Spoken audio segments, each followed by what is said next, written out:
ক্লাসে আমরা পড়ছিলাম মৃত্যুকালীন ঘোষণা। না, তাই এরপরে প্রথম ক্লাস থেকে আমরা মনে হয় প্রমাণের দায়িত্ব করছিলাম। জি জি জি, প্রমাণের প্রমাণের দায়িত্ব দুটো ক্লাসে। জি জি। তারপরে করছিলাম মৃত্যুকালীন ঘোষণা। এরপরে বলেন। এরপরে স্যার এই বন্ধের মধ্যে আমাদের পড়া দিয়েছিলেন আর কি 17 থেকে 31 পর্যন্ত তারা যে এইগুলো একটু দেখতে বলছিলেন স্যার। জন্মস্রোত সাক্ষ্য গ্রহণের সর্বশেষ ক্লাসে এই জিনিসগুলো আলোচনা করছিলাম, তারপরে স্কপেল করছিলাম। জি। এই 4টা টপিকস মোটামুটি আমরা আলোচনা করছি এক মাসে। এখন কথা হচ্ছে এই জিনিসগুলো সম্পর্কে আপনারা কেউ কিছু বলতে পারবেন? যে প্রমাণের দায়িত্ব, তারপরে মৃত্যুকালীন ঘোষণা, স্কপেল, এগুলো নিয়ে কেউ কিছু বলতে পারবেন?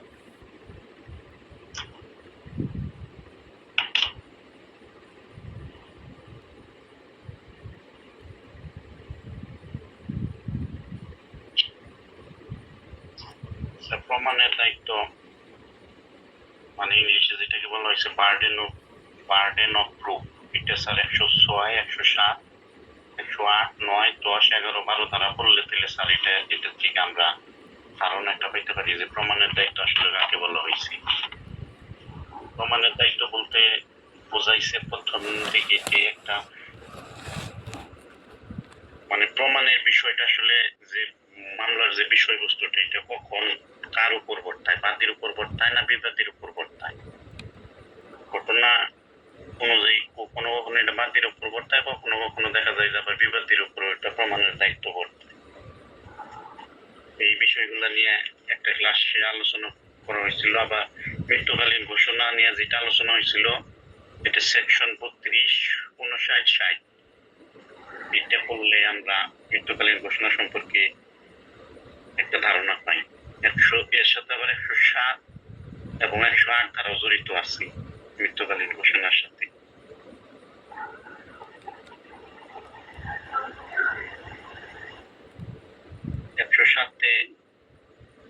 107 বলা হয়েছে মৃত্যু বললে দাবি করলি, আর 108 ধারা বলা হয়েছে কোন ব্যক্তি জীবিত আছে কিনা দাবি করলি। আর 107 ধারা এটা হইলো 30 বছর জীবিত থাকলে, আর 108 ধারায় যেটা বলা হয়েছে এটা হলো 7 বছর নিখোঁজ থাকলে। 7 বছর নিখোঁজ থাকবে। যা হোক, এরপরে আপনারা আসলে প্রমাণের দায়িত্বের সংজ্ঞায় দিচ্ছে কিন্তু মূলত 101-এ।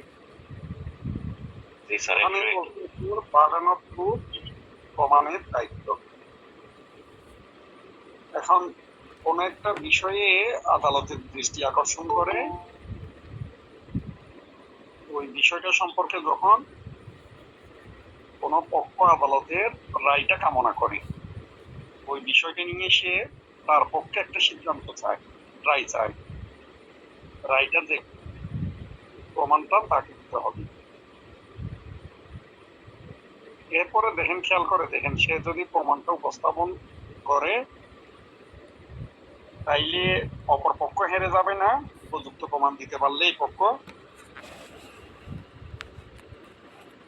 2 নম্বর সেকশনে গিয়ে বলতেছে যদি কোনো মামলায় কোনো প্রমাণ উপস্থাপন করা না হয় তখন যে পক্ষ হেরে যাবে প্রমাণ উপস্থাপনের দায়িত্ব হচ্ছে সেই পক্ষের। কথাটাকে যদি আমরা এমনিতে প্র্যাকটিক্যালি দেখি যে একটা মামলায় একটা পক্ষ প্রমাণ দিল, কিছু প্রমাণ উপস্থাপন করলো, এখন অপর পক্ষ যদি সেই প্রমাণ খণ্ডাইতে না পারে এবং তার ফেভারে প্রমাণ দিতে না পারে তাহলে নিশ্চয়ই সে হেরে যাবে। এটা প্র্যাকটিক্যালি বোঝা যায়। 103 হচ্ছে পার্টিকুলার ঘটনা, সুনির্দিষ্ট একটা ঘটনা যে দাবি করে, পার্টিকুলার ফ্যাক্ট, এই যে সুনির্দিষ্ট ঘটনার অস্তিত্ব যে দাবি করে প্রমাণটা তাকে দিতে হয়।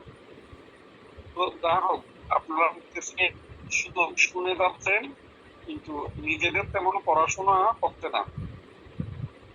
এখন এইভাবে সময় নষ্ট করলে সময় জীবন থেকে যে সময়টা চলে যাচ্ছে আপনি পাবেন না। আজকে যে সময় চলে গেছে বা 1 মাস যে সময় চলে গেছে এই সময় আপনি আর পাবেন না।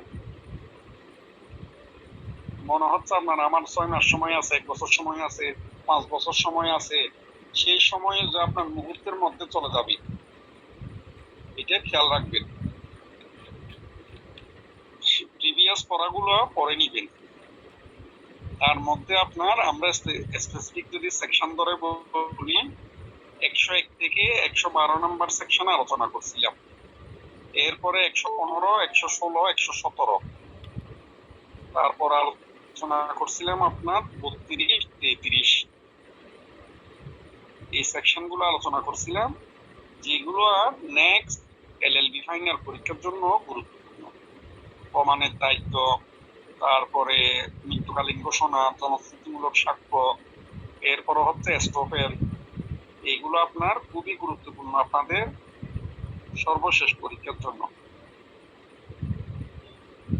নেক্সট এলএলবি ফাইনাল যে পরীক্ষা হবে তার জন্য গুরুত্বপূর্ণ। তো একটা জিনিস মনে রাখবেন, আপনাদেরকে মনে হয় এই কথা আগে আর কোনো দিন বলি,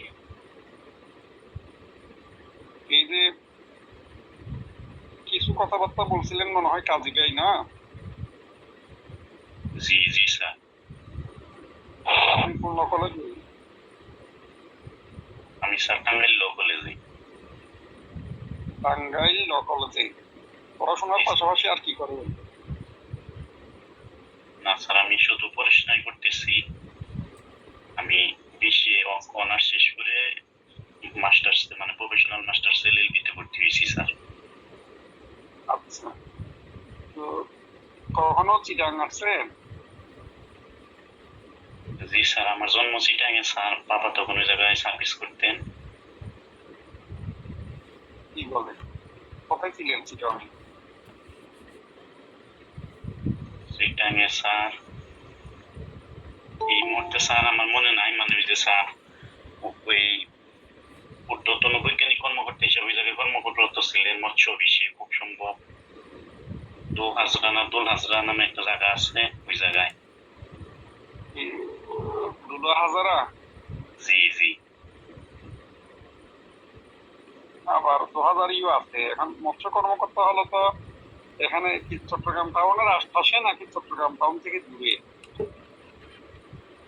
16 শহর না হালি শহর নামে একটা জায়গা আছে স্যার, ওই জায়গায় ছিলেন কিছুদিন। আমি বলতেছিলাম আপনি 2000 বলতেছেন তো এটা পড়ছে চকরিয়া কক্সবাজারে, আর যদি 2000 হয় তাহলে চন্দনেশি, আর 1600 হচ্ছে এটা এতক্ষণে আসছেন আপনি এসটিসি ওই পাহাড়ের উপরে পিলখানা মুরাদপুর দিয়ে ঢুকে, আর 1600 2 নম্বর গেটে পরে দিয়ে আপনার ফরেস্ট্রি দিয়ে ঢুকে আপনার পাহাড়ের উপরে হচ্ছে ওই মৎস্য অফিস। মানে আমার সঠিক খেয়াল নাই, চট্টগ্রাম কক্সবাজার দুই জায়গায় সার্ভিস করছেন তো স্যার। হ্যাঁ, এখন চট্টগ্রামে হচ্ছে আপনার মৎস্য ভবন হচ্ছে বা মৎস্য অফিস হচ্ছে ইয়েতে ফরেস্ট্রিতে, এই এরিয়াটাকে ফরেস্ট্রি ধরে। মুরাদপুর দিয়েও আসা যায়, তারপরে ফরেস্ট গেট দিয়েও আসা যায়। একসময় আমার বাসা ওখানে ছিল, এই যে জায়গায় মৎস্য অফিস তার সাথে লাগানোই বাসা ছিল আমার। যা হোক, তো এই কথার তুললাম কি জন্য জানেন? এই যে আপনি টাঙ্গাইল থেকে চিটাগাং আসবেন, রাস্তা কিন্তু একটা, পথে আপনার আরো অনেক জায়গা পড়বে, যে আপনার মূলত ঢাকা পড়ে, কুমিল্লা পড়ে, বড় জেলাগুলো যদি আমরা হিসাব করি ফেনী পার হয়ে তারপরে চিটাগাং আসতে হয়। এখন এলএলবি পড়াশোনাটাও ঠিক সেম। এলএলবি পড়াশোনাটাও হচ্ছে কি কিরকম, ঠিক সেম, বা ল পড়াশোনাটা হচ্ছে ঠিক সেম। আপনারা ল পড়াশোনা করতেছেন কি কারণে? কি হওয়ার জন্য? হয় জজ হবেন, না হয় অ্যাডভোকেট হবেন, এই তো, আর তো কোনো উদ্দেশ্য নেই।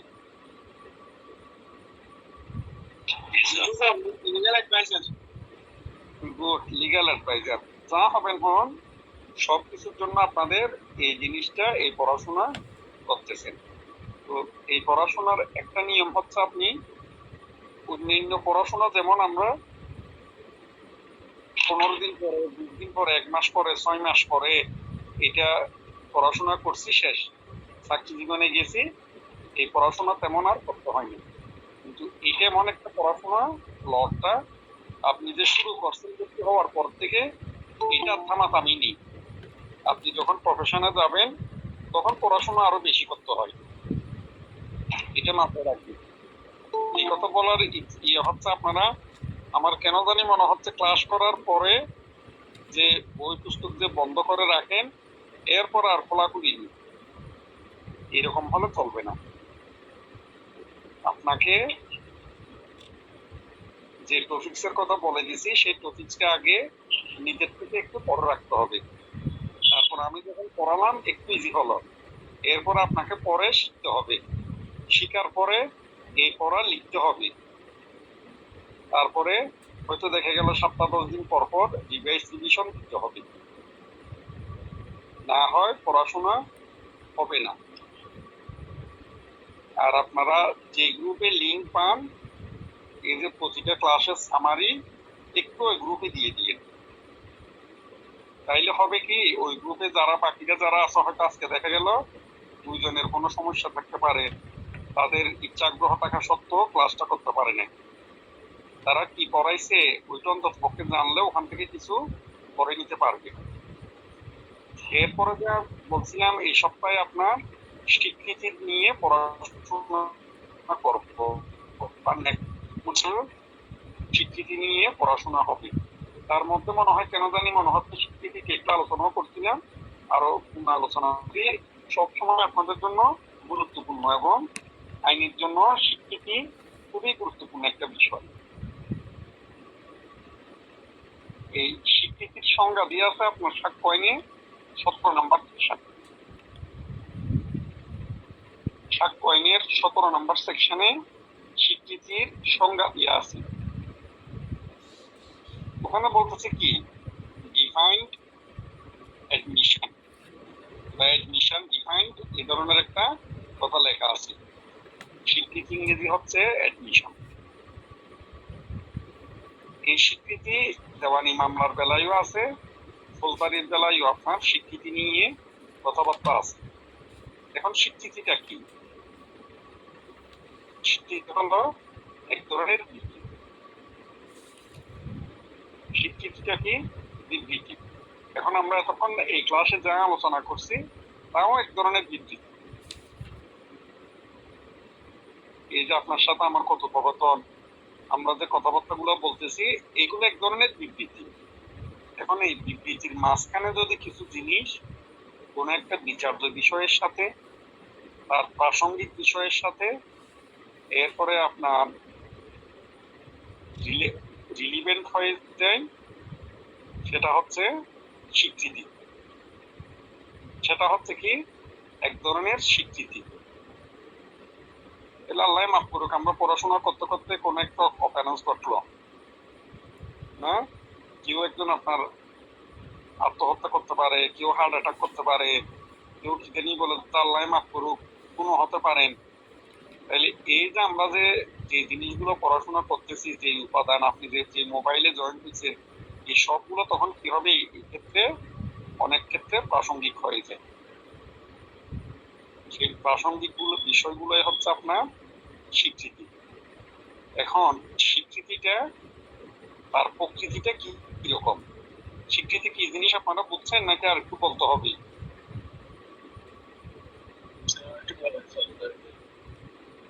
আর একটু বলেন, আইনের ভাষায় বললে স্বীকৃতি হচ্ছে কি, বইতে যেভাবে লেখছে সেভাবে যদি আমরা বলতে চাই, স্বীকৃতিটা হচ্ছে কি, 17 নম্বর সেকশন যদি আপনারা পড়ে দেখেন ওখানে পাবেন। স্বীকৃতি হচ্ছে মৌখিক বা লিখিত এমন কোন বিবৃতি। কিরকম হতে পারে? মৌখিক হতে পারে, লিখিত হতে পারে। এখন সেই লেখাজোখা আপনার ডিজিটাল প্ল্যাটফর্মও হতে পারে, সামাজিক যোগাযোগ মাধ্যমও হতে পারে, যা কোনো বিচার্য বিষয় বা প্রাসঙ্গিক ঘটনা সম্পর্কে কোনো অনুমানের ইঙ্গিত বহন করে। সেটা কি করে? কোনো বিচার্য বিষয় বা প্রাসঙ্গিক ঘটনা সম্পর্কে কোনো অনুমানের ইঙ্গিত বহন করে এবং যা নিম্ন উল্লেখিত ব্যক্তির মধ্যে কেহ অতঃপর বর্ণিত যে কোনো পরিস্থিতিতে করে থাকে। সেগুলো বলতেছে পরে যে সেকশন গুলোতে যে সমস্ত ব্যক্তি দিয়ে বিবৃতি দিয়ে সেটা প্রাসঙ্গিক হবে, তাদের কাছ থেকে যদি আসে তাইলে সেটা স্বীকৃতি হবে। এখানে অনেকগুলো কথাবার্তা বলছে, একটা হচ্ছে আপনার বিচার্য বিষয় আর প্রাসঙ্গিক বিষয়। বিচার্য বিষয় কেউ কি কিছু বলতে চাচ্ছিলেন? হ্যাঁ স্যার, একটু বলতে চাচ্ছিলাম। বলেন। কারো কাছ থেকে যদি স্যার অ্যাক্সেস সোসাইটি দ্বারা জোর করে জবানবন্দি নিই, এটাকে স্বীকৃতির আওতায় পড়বে? জোর করে নিলে যে আমাদের বাংলাদেশে কিছু জোর করে নেওয়া হয় না, বাধ্য করে, যেটা সত্য নয়, কিন্তু অ্যাক্সেস সোসাইটি দ্বারাও কিন্তু বাধ্য করে জোর করে জবানবন্দি নেয়, এটাকে স্বীকৃতিতে আওতাভুক্ত হবে কিনা? এখন আপনি যদি জোর করে জবানবন্দি নেওয়ার কথা বলেন, এইভাবে নিয়ে ফাইনালি তেমন কোনো বিচার শেষ হয়নি। জোর করে আপনি নিতে পারেন কিন্তু ফাইনালি বিচার শেষ হয় না, ওইটা হবে না। আপনার থেকে জোর করে নেওয়ার পরে আপনি ওই বিষয়ে না যেতে পারেন, কোনো সমস্যা নেই। এটা স্বীকারোক্তিতে প্রত্যাহারের আবেদন করতে পারেন। যা হোক, আপনার বাড়ি মনে হয় কক্সবাজার বলছিলেন না? জি স্যার। আপনার বাড়ি কি কক্সবাজার বলছিলেন? না স্যার, চট্টগ্রাম, বোয়ালখালী।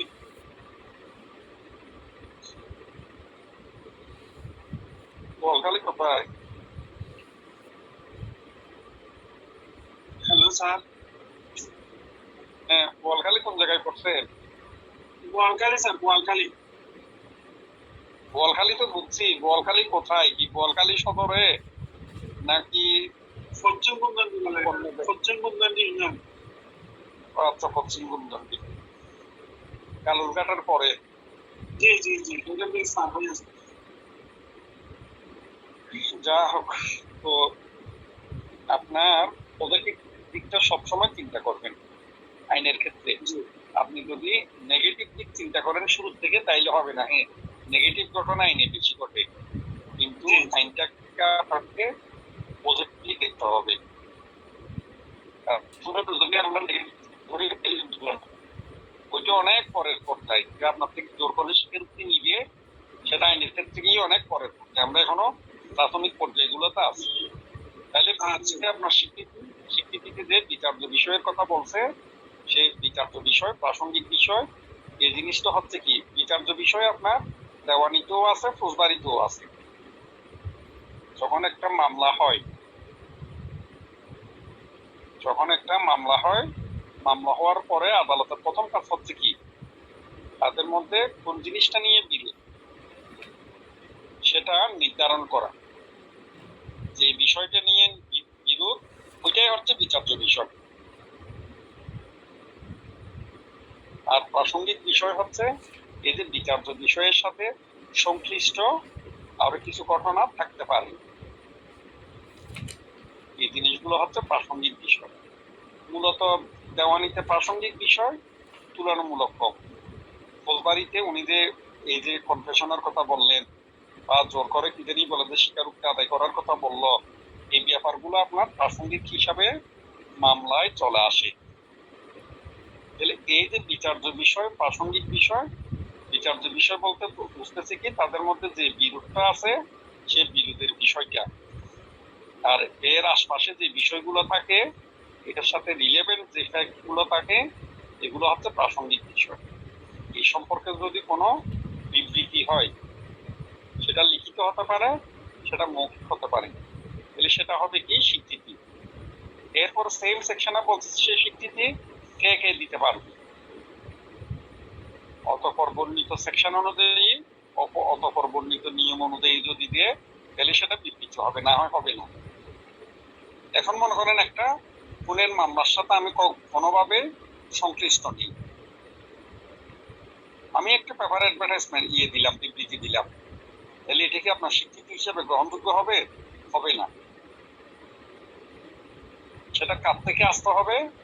এই যে 17 নাম্বার সেকশনের পরে 18, 19, 20 এগুলোতে যাদের কথা বলে তাদের কাছ থেকে আসতে হবে। 18 নাম্বার সেকশনে বলতেছে আপনার স্বীকৃতি দিতে পারবে কে? মামলার পক্ষগণের প্রতিনিধি, তারপরে এই মামলার বিষয়বস্তুতে যার স্বার্থ আছে। তাইলে দেখেন ওখানে বলতেছে কি মামলার পক্ষ। কেউ কি বলতে পারবেন মামলার পক্ষকে কি বলে? দেওয়ানিতে মামলার পক্ষকে কি বলে? বাদী বিবাদী। Good, বিবাদী। Very good, বিবাদী। দেওয়ানিতে মামলার পক্ষকে বলে বাদী বিবাদী। বাদীকে বিবাদীকে স্যার যিনি মামলা করবেন তিনি হচ্ছে যিনি মোকদ্দমা দায়ের করবেন তিনি বাদী, যিনি মোকদ্দমা তার আর বিরুদ্ধে যাকে আসামি করবেন তিনি হচ্ছে বিবাদী। আসামি পক্ষ দেওয়ানিতে আসামি হবে না, দেওয়ানিতে হচ্ছে আপনার যার বিরুদ্ধে আপনি মোকদ্দমাটা করবেন, যার কাছ থেকে সাক্ষ্যটা পাবেন সে হচ্ছে বিবাদী। তাইলে এটা হচ্ছে মামলার পক্ষ না, মামলার পক্ষ। তাইলে তারা যদি কোনো মোকদ্দমা স্যার হ্যাঁ এই পক্ষগুলো যদি কোনো স্বীকৃতি দেয় তাইলে সেটা কি হবে? গ্রহণযোগ্য হবে, এরা স্বীকৃতি দিতে পারবে মামলার পক্ষ। তারপর বলতেছে পক্ষগণের প্রতিনিধি। এই যে যারা বিবাদী তাদের প্রতিনিধি হিসাবে যদি কেউ বিবৃতি দেয়, স্বীকৃতি দেয়, তাহলে সেটাও কি হবে? গ্রহণযোগ্য হবে। তারপরে বলতেছে যার কাছ থেকে স্বার্থ লাভ করছে, যে স্বার্থটা নিয়ে বিরোধ, যে প্রপার্টিটা নিয়ে বিরোধ, যে সত্যটা নিয়ে বিরোধ, এইটা যার কাছ থেকে লাভ করছে, উনি যদি এই বিষয় সম্পর্কে কোনো কথাবার্তা বলে তাহলে সেটা কি হবে? সেটাও আপনার স্বীকৃতি হিসাবে গণ্য হবে। সেম কথা 19 নাম্বার সেকশনেও বলে, 18-র পর 19 না, ওখানেও এই পয়েন্টটা চলে আসে। এই দুটো উদাহরণ একসাথে দিয়ে দিব নেক্সট অপশনে, যেটা এইটা। এরপরে তো আপনার যে যার স্বার্থ আছে সে যদি কোনো এডমিশন দেয় তাইলে সেও কি হবে? এটাও স্বীকৃতি হবে। তাহলে কোন পয়েন্টে কিভাবে আসে দেখেন, আমরা তো বাদী বিবাদী বুঝলাম। তাহলে তাদের প্রতিনিধি হিসেবে কেউ দিলে, বাদী বিবাদী যার কাছ থেকে স্বার্থ লাভ করছে সে দিলে, অথবা বাদী বিবাদী স্বার্থ যার সত্য থেকে যায়। এই যে আমার দাদার সাথে সত্যে বিষয়বস্তুতে আমার বাপে পাবে, আমি পাবো, তাহলে আমরাও যদি এই বিষয় সম্পর্কে কোনো কিছু বলি সেটা কি হবে? এডমিশন হবে, স্বীকৃতি হবে। এরপরে যার কাছ থেকে স্বার্থ লাভ করছে, এটা কোন সেন্সে হয় দেখেন, চিন্তা করে দেখেন তো। এই যে আপনাদের বড় বড় টাউন গুলো দেখুন ফ্ল্যাট বাড়ি হচ্ছে, হ্যাঁ, একটা বিল্ডিং আপনি কিনে নিছেন।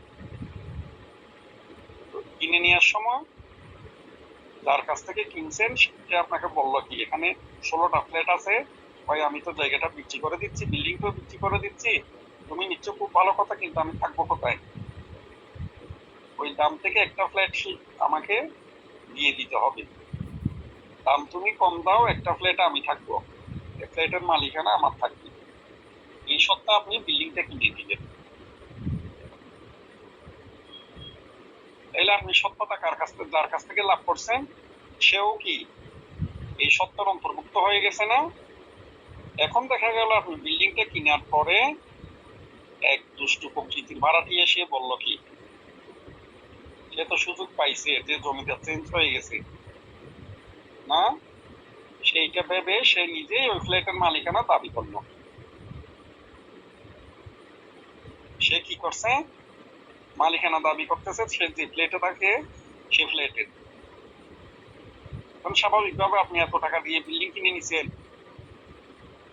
সে যখন মালিকানা দাবি করছে তার বিরুদ্ধে মামলা করবেন না? সে আপনাকে ভাড়া দিচ্ছে না, সে বলতেছে আমি মালিক, তোমাকে কেন ভাড়া দিব? এখন আপনার মধ্যে আর আপনার ভাড়াটিয়ার মধ্যে বিল। ওই ক্ষেত্রে এই যে আপনি যার কাছ থেকে স্বার্থ লাভ করছেন, যার কাছ থেকে বিল্ডিংটা কিনছেন, সে তো তৃতীয় পক্ষ। সে গিয়ে যদি আদালতে সাক্ষ্য দেয় যে না উনি আমার থেকে বিল্ডিংটা কিনছেন আর এই কালপিট ছিল আমার ভাড়াটিয়া, তাহলে সেটা কি হবে?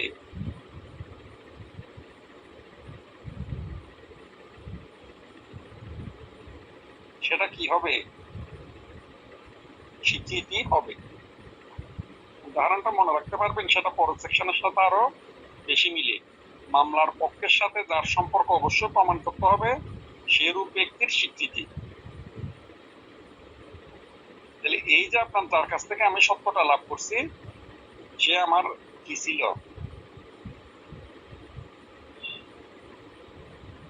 তার কাছ থেকে আমি সম্পত্তিটা কিনে নিছি, সে কে? এই সম্পত্তির বিক্রেতা। এই সম্পত্তির বিক্রেতা, তার কাছ থেকেই আমি সম্পত্তিটা টাকা দিয়ে লাভ করছি। তাহলে সে যদি এই বিরোধের ক্ষেত্রে যদি কোনো কথাবার্তা বলে, তাহলে সেটা কি হবে? স্বীকৃতি হবে। কারণ সে তো জানে, তার কাছে সব ডকুমেন্ট পত্র আছে ওই বেটা যে ভাড়া দিয়ে।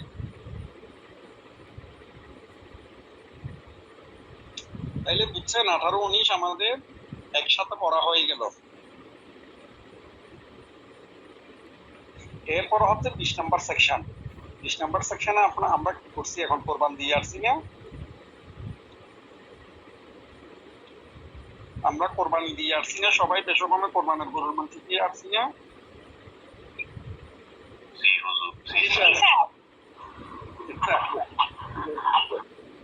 গরু খেয়ে আসছি আমরা সবাই। এই যে গরু কেনার বেলায় আমরা করছি কি, দেখা গেল কি আপনার বন্ধু একজনে 200টা গরু নিয়ে আসছে বিক্রি করার জন্য।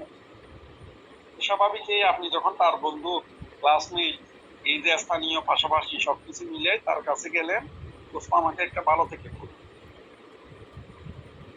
আমি তো কোরবানি দিব, আমাকে একটা থেকে ভালো থেকে গরু দে, টাকা কত দিতে হবে বল, আমি বলবো। এখন সে বললো কি, সে তো আসলে গরু সম্পর্কে জানে না, আমিও তেমন জানি না, সেও তেমন গরু সম্পর্কে জানে না। তার তৃতীয় একজন ব্যক্তি আছে যে গরু সম্পর্কে জানে, তার রাখাল হোক, তার কি তিনি বলে যে এই যে চাকর বাকর হোক, যে গরু দেখাশোনা করতেছে, সে আসলেই জানে মানে গরু কোনটা ভালো কোনটা খারাপ। এখন গরু আপনি নিলেন আপনার দুস্থর কাছ থেকে, নেওয়ার পরে দেখা গেল গরুটা বাড়িতে নিয়ে যেতে যেতে কোনো রোগ শোক হয়েছে, অন্য কোনো কিছু হয়েছে, কোনো ঝামেলা হয়েছে, তাহলে এখানে আপনার আর আপনার বন্ধুর মধ্যে যুদ্ধ হয়ে গেল না? এটা নিয়ে যখন রাখাল কোনো কথাবার্তা বলবে, যে জানে বলছিল, যার নলেজ ছিল, যার জ্ঞান ছিল, আপনার বন্ধু বলছিল গরু সম্পর্কে, সে যখন কোনো বিবৃতি দিবে, সেটা কি হবে? সেটা আপনার স্বীকৃতি বলে গণ্য হবে। যে জিনিসটা ওখানে উদাহরণ আছে, প্রশ্ন হচ্ছে ক কর্তৃপক্ষের কাছে বিকৃত গরুটি সুস্থ কিনা। ক খ কে বললো গয়ের নিকট জিজ্ঞাসা করো, ক সম্পর্কে সবকিছু জানে, ক এর বিবৃতি স্বীকৃতি। এই যে রাখাল যে সে যে কথাটা বলতে, আমাদের প্রতিটা কি হবে? স্বীকৃতি হবে। বুঝে পাইছেন? সোজা, কিন্তু আমরা পড়াশোনা করি না বলে। এই যে বাস্তব জীবনে আমাদের যে ঘটনাগুলো ঘটে আমাদের আশপাশে, আপনার সে প্র্যাকটিক্যাল ঘটনা নিয়ে আপনার আইনকে চিন্তা করতে হবে, তারপরে সোজা। এতক্ষণ দেখে নিবেন, এই যে আমরা বলতেছি না 18-তে কার কার বক্তব্য স্বীকৃতি হবে, 19-এ কিভাবে স্বীকৃতি হয়, 20-এ কিভাবে স্বীকৃতি হয়, এইভাবে তো আমরা স্বীকৃতি দিয়ে গেলাম। 21 নম্বর সেকশনে গিয়ে বলতেছে ভাই, যারা এইভাবে স্বীকৃতি দিচ্ছে, এই স্বীকৃতি তার বিরুদ্ধে প্রমাণ করা যাবে। এটা কি কোন কাজে লাগাবে? এই স্বীকৃতি কোন কাজে লাগে? তার বিরুদ্ধে প্রমাণ করা যাবে, তার বিরুদ্ধে প্রমাণিত হবে। কথা বুঝে পাইছেন? জি স্যার। কি করবে? আমি যে স্বীকৃতি দিচ্ছি, এটা কার বিরুদ্ধে ব্যবহার করবে? প্রয়োজন বোধে আমার বিরুদ্ধে ব্যবহার করতে পারবে। এটা হচ্ছে 21 নম্বর সেকশন। আর 22 নম্বর সেকশনে বলতেছে যে যখন দলিলের বিষয়বস্তু সম্পর্ক মৌখিক স্বীকৃতি প্রদান করা যায়, প্রাসঙ্গিক হয়। বাইশে কি বলে আপনার দলিলে অন্তর্ভুক্ত বিষয় সম্পর্কে মৌখিক স্বীকৃতি প্রাসঙ্গিক। সাধারণত দলিলের বিষয়বস্তু সম্পর্কে মৌখিক স্বীকৃতি দেওয়া যায় না, মৌখিক সাক্ষ্য দেওয়া যায় না, কিন্তু 65 ধারা অনুযায়ী ওখানে তৎপর বর্ণিত বিধান অনুযায়ী যে মাধ্যমিক সাক্ষ্য হিসাবে মৌখিক স্বীকৃতি প্রাসঙ্গিক হবে।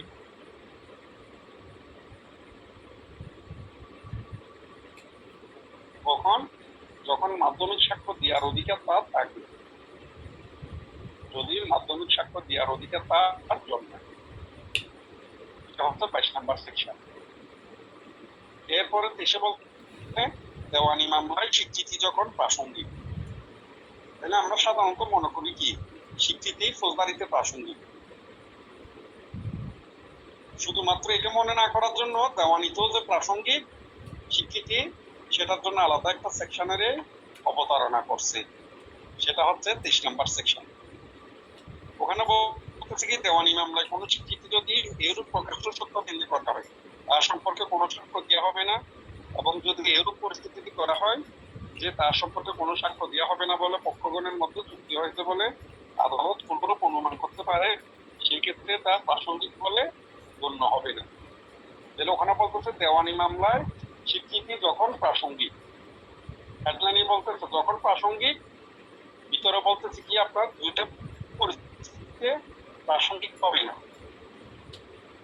দুইটা পরিস্থিতিতে প্রাসঙ্গিক হবে না, এই দুইটা পরিস্থিতি বাদ দিয়ে আর সবসময় প্রাসঙ্গিক হবে। কিন্তু প্রথমে যখন আমরা হেডলাইনটা করি তখন মনে হয় কি আপনার সবসময় প্রাসঙ্গিক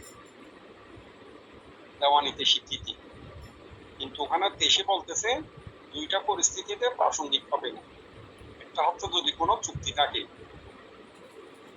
এই ব্যাপারে সাক্ষ্য দেওয়া যাবে না। আরেকটা বলতেছে আপনার সরাসরি যদি বলা থাকে কোনো সাক্ষ্য দেওয়া যাবে না, ক্ষেত্রে আপনার প্রাসঙ্গিক, ক্ষেত্রে প্রাসঙ্গিক। এই সেকশন করছি, এই নিয়ে আপনার কোনো প্রশ্ন আছে?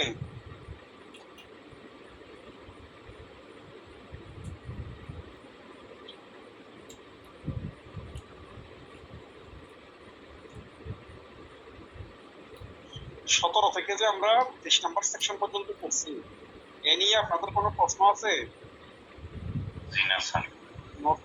নোট করতে পারেন, আপনারা ছোট করে নোট করে নিন।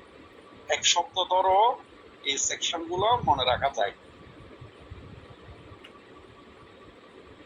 পরে এই সেকশনের বিষয়বস্তু মনে রাখা যায়। প্রথমটা হচ্ছে স্বীকৃতির সংজ্ঞা, 17তে স্বীকৃতির, আর 18তে করবেন যে স্বীকৃতি কে দিতে পারে, এই স্বীকৃতি কে দিতে পারে, এটা হচ্ছে 18। এবং লিখে রাখতে পারেন ওখানে 18 নম্বর সেক্টর অনুযায়ী 4 শ্রেণীর ব্যক্তির স্বীকৃতি দিতে পারে। পরে ফেলেন 4 শ্রেণীর ব্যক্তি স্বীকৃতি দিবে। 18 বলতেছে 4 শ্রেণীর ব্যক্তি স্বীকৃতি দিবে। 19 বলতেছে মামলার বিষয়বস্তু যার কাছ থেকে লাভ করছে তা বিক্রেতা, এটা ধরে আপনি মনে রাখবেন। এবং যে উদাহরণটা দিছিলাম, আপনি বিল্ডিংটা কিনে নিছেন, আপনার সাথে ভাড়াটিয়ার সাথে গন্ডগোল, যার কাছ থেকে কিনছেন সে আপনার কাছাকাছি থাকে, আপনার ফ্ল্যাটেই থাকে, সে ওই ফ্ল্যাটটা বিক্রি করে নাই, সে যখন সাক্ষ্য দিবে সেটা স্বীকৃতি হিসাবে গণ্য হবে। ওই বেটা কি ভাড়াটিয়া নাকি মালিক, তার তো আসলে দলিল টলিল ব্যাপার আছে, এটা আস্তে আস্তে অনেক পরে। কিন্তু প্রথমে যদি এ গিয়ে বলে যে এই শালা কালপিট, সে ভাড়াটিয়া, সে কি করছে কালপিটগিরি করতেছে, তার কোনো দলিল টলিল নেই, ফ্রড বেটা, তুই দলিল দেখা, তাহলে আসলে তো সে কিছু দেখাতে পারবে না, তার কোনো কিছু আছে নেই, সে তো ভাড়াটিয়া। এটা হচ্ছে 19। আর 20 বলছিলাম কোরবানের গরু, বিষয় সম্পর্কে যার জ্ঞান আছে, যে বিষয় সম্পর্কে যার জ্ঞান আছে। তাহলে আমি ব্যবসা করতেছি গরু, কিন্তু গরু সম্পর্কে আমার কোনো জ্ঞান নেই। সে জ্ঞান আছে কার? যে আমার গরুগুলো দেখাশোনা করতেছে তার, রাখালে। তাহলে ওই গরু সম্পর্কে সে যে কথাবার্তাগুলো বলছিল সেগুলো স্বীকৃতি হবে। এরপরে বলতেছে ভাই 21-এ এইরকম ভাবে যারা স্বীকৃতি দিচ্ছে, এই স্বীকৃতি তাদের বিরুদ্ধে প্রমাণ করা যাবে। তার মানে কি, যে যে সময় যে কথাটা বলে এরপরে গিয়ে সে অন্য কথা বলতে পারবে না, এবং এইটা তার বিরুদ্ধে ব্যবহার করা যাবে। ঠিক আছে, সে যে গরু ভালো বলছে সেটা তার বিরুদ্ধে ব্যবহার করা যাবে। গরু যদি খারাপ হয়, বেটা তুমি তো বলছো গরু ভালো, তোমার গরু মর কেনে গেছে অসুখে, তাহলে এই ক্ষেত্রে তার কথা কি হবে? স্বীকৃতি হবে। আর 22 নাম্বারে হচ্ছে আপনার মৌখিক। 19 বলছিলাম আপনার বিক্রেতা বা যার কাছ থেকে স্বার্থ লাভ করছেন, এটা ধরো 19টা মনে রাখবেন। আমি উদাহরণত বলে দিলাম স্বার্থটা কিভাবে লাভ করা হয়। আর বিষয় হচ্ছে কোরবানের গরু, এটা বোঝা গেছে স্যার, এটা বোঝা গেছে। যেটা নলেজে আছে। এরপরে 21 হচ্ছে আপনার এইভাবে স্বীকৃতি দিয়ে দেয়, এই স্বীকৃতি তার বিরুদ্ধে প্রমাণ করা যায় বা প্রমাণ করা যায়। জি স্যার, আরেকবার যদি বলতেন। কত 19? 21 নাম্বার স্যার। 21 নাম্বার হচ্ছে এই যে আপনি কথাবার্তা বলতেছেন, আপনি কি বলছেন এখন, এইটা আপনার বিরুদ্ধে ব্যবহার করা যাবে। এই যে 18-তে যারা স্বীকৃতি দিবে, 19-এ যে স্বীকৃতি দিয়ে, 20-এ যে স্বীকৃতি দিয়ে, এটা প্রয়োজন অনুসারে তার বিরুদ্ধে করা যাবে, প্রমাণ করা যাবে। মানে যার বিরুদ্ধে প্রমাণ করা যাবে আসলে না স্যার। তার বিরুদ্ধে, হ্যাঁ, এটি যে দিচ্ছে তার বিরুদ্ধে প্রমাণ করা যাবে। যে মানে স্যার তার দেওয়া তথ্য যদি হচ্ছে ভুল হয়। প্রমাণ আপনার হালকা পাতলা ভাবে আসেন, যেগুলো প্রশ্ন এগুলো বাদ দিন।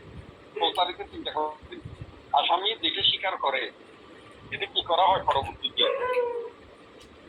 তার বিরুদ্ধে সেটা ব্যবহার করা হয় না, তুমি এটি স্বীকার করছো, সেজন্য তোমাকে শাস্তি দিয়ে গেলে। জিনিসটা বুঝছেন? দেওয়ানিতে চিন্তা করলে একটু কঠিন মনে হয়। এটা আবার কি কথা দেয়, স্বীকৃতি দিল, এটা কেমনে তার বিপক্ষে প্রমাণ হয়। মানে স্যার উনি যে হচ্ছে স্বীকৃতিটা দিবেন বা যে সাক্ষ্যটা দিবেন, এটা যদি ভুল প্রমাণিত হয় বা তথ্যগুলো যদি ভুল থাকে, তাহলে ওনার বিরুদ্ধে হচ্ছে আইনি ব্যবস্থা নেওয়া যাবে বা আদালত হচ্ছে ওনার বিপক্ষে রায় দিবে, এমন কিছু। না, এমন কিছু না। যেটা আমরা স্টোপেল করছি দেওয়ানিতে সাক্ষ্য অনেকটা স্টোপেলের মতো, এটা তো আবার পরবর্তীতে আসছে। আর একটু শেষ করি, তারপর আর একটু খোলাসা করে বুঝি। এরপরে কি স্যার 22? হ্যাঁ, 22 হচ্ছে আপনার দলিলের বিষয়বস্তু সম্পর্কে মৌখিক সাক্ষ্য যখন প্রাসঙ্গিক হয়। আপনার মাধ্যমিক সাক্ষ্য হিসাবে দলিলের বিষয়বস্তু সম্পর্কে আপনি মৌখিক সাক্ষ্য দিতে পারবেন, এটা হচ্ছে 22। আর 23 হচ্ছে দেওয়ানিতে যখন স্বীকৃতি প্রাসঙ্গিক, দেওয়ানিতে যখন স্বীকৃতি প্রাসঙ্গিক। পেশ করার সময় মনে রাখবেন দেওয়ানিতে 2টা ক্ষেত্র ছাড়া আর বাকি সবসময় স্বীকৃতি প্রাসঙ্গিক। কোন সময় প্রাসঙ্গিক না, যখন বলা হয়ে থাকে আগেই বলা থাকে পক্ষগুলোর মধ্যে এই বিষয়ে সাক্ষ্য দেওয়া যাবে না, সেটা একটা ব্যাপার। অথবা যদি কোনো চুক্তি থাকে সাক্ষ্য দেওয়া যাবে না, তাহলে এই 2টি ক্ষেত্র ছাড়া বাকি সবগুলোতে স্বীকৃতি প্রাসঙ্গিক। এরপরে 24, 25, 26 এগুলো গত ক্লাসে আলোচনা করছিলাম।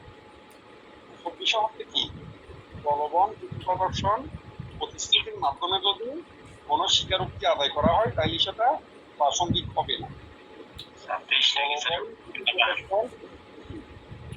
এটা আপনার টিআইপি বলে, threat, inducement and promise. TIP, threat ভীতি প্রদর্শন, ইনডিউসমেন্ট প্রলোভন দেখানো, প্রমিস প্রতিশ্রুতি দেওয়া। প্রমিস বুঝেন সবাই? প্রতিশ্রুতি দেওয়া, এই প্রতিজ্ঞাবদ্ধ।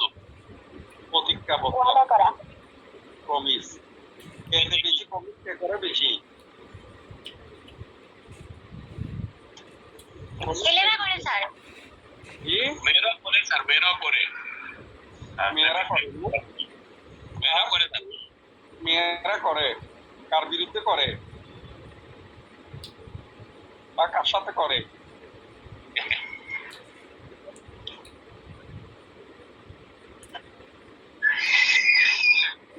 মেয়েরা করে, ছেলেরা করে না? সবাই করে স্যার। তাহলে সবাই করে। উত্তর হচ্ছে আপনার ওই ক্ষেত্রে সবাই করে, তবে ব্যাপারটা হচ্ছে সবাই করা যাবে না। চেম্বারে যে মামলাগুলো আসে বেশিরভাগই যদিও আমরা দেওয়ানি প্র্যাকটিস করি, দেওয়ানিসের প্র্যাকটিস করি, কিন্তু বেশিরভাগই এই সমস্যা নিয়ে আসে। এখন এই প্রতিশ্রুতি দেওয়া যাবে না, যা হোক পড়াশোনায় আসি। তাহলে এগুলোর মাধ্যমে যদি টিএপি বলছি, এই টিএপি আরেকটা সেকশনের বিষয়বস্তু। 24 নম্বর সেকশনে যেমন টিএপি থ্রেট, ইনডিউস, প্রমিস। 9 নম্বর সেকশনেও আপনার টিএপি একটা টার্মস আছে, এটা হলো থ্রেট আইডেন্টিফিকেশন প্যারেড, টিআইপি, শনাক্তকারী মহড়া। যখন 9 নম্বর সেকশন পড়াবো তখন আপনার টিআইপি নিয়ে আবার ওইভাবে আলোচনা হবে। এখানে হচ্ছে TIP threat, inducement and promise.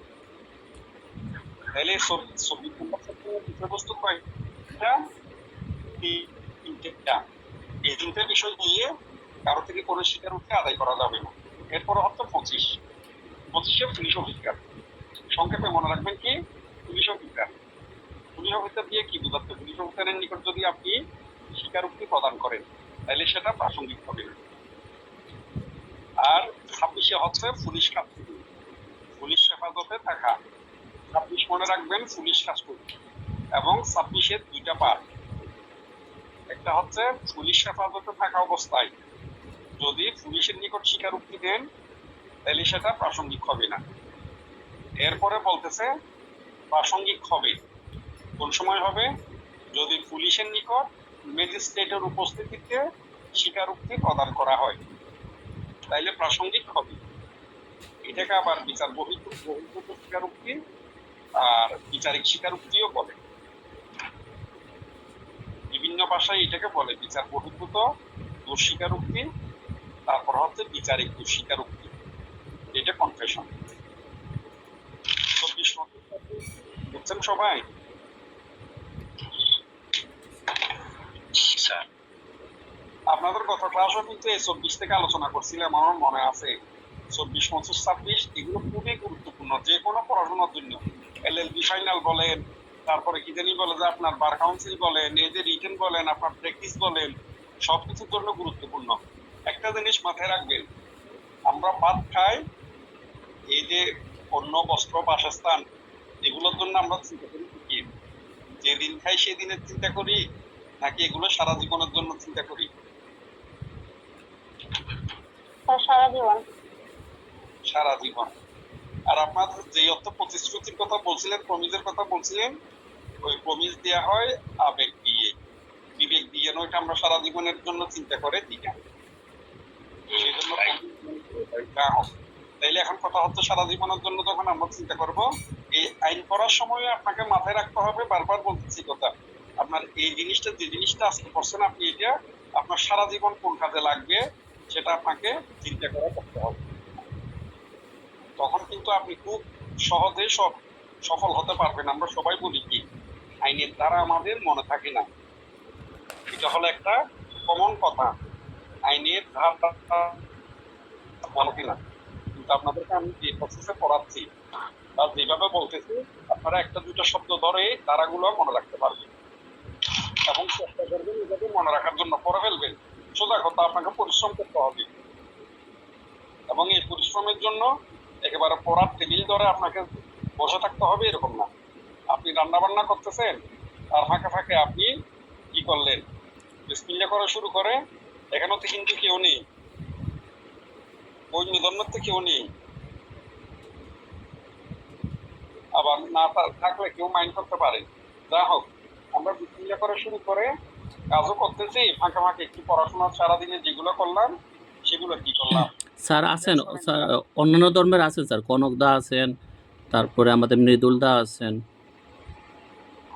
তো আপনার আপনাদের ধর্মে যে যার ধর্মে যেটা আছে সেটা পরে আপনি করতে পারবেন, সমস্যা নেই। এটা থাকাই স্বাভাবিক। থাকলে তাদের ধর্মে যেটা আছে, আপনাদের ধর্মে যেটা আছে, মঙ্গল আপনাদের জন্য, সেটা বলে আপনি আপনার কাজের ফাঁকে ফাঁকে আপনাকে এই পড়াশোনা করতে হবে। কারণ আমরা চাকরি বাকরি করি, আমরা ঘর সংসার করি, তারপরে অনেককে রেগুলার স্টুডেন্ট, তাদেরও টিউশন, অন্যান্য চিন্তা টেনশন সবকিছু থাকে। সব মিলিয়ে আমাদের এই পড়াশোনা, কিন্তু সেটা নিয়মটা হচ্ছে আপনাকে কাজের ফাঁকে ফাঁকে পড়াশোনা করতে হবে। আপনি যান নিতে যাচ্ছেন, আপনাকে পড়তে হবে। সে পড়া কোনটা, যেটা আপনি ক্লাসে পড়ছেন সেটা আপনি নিতে পারেন কিনা একটু পড়তে হবে। এরপরে বই দেখে পড়তে হবে, পড়াশোনা ছাড়া কোনো বিকল্প নেই। তাইলে 23, এই যে 24, 25, 26 এগুলো খুবই গুরুত্বপূর্ণ। আপনারা এলএলবি ইয়েতে বিগত সনের প্রশ্ন দেখিয়ে স্বীকৃতি কাকে বলে, বিবৃতি কাকে বলে, এই প্রশ্ন আছে।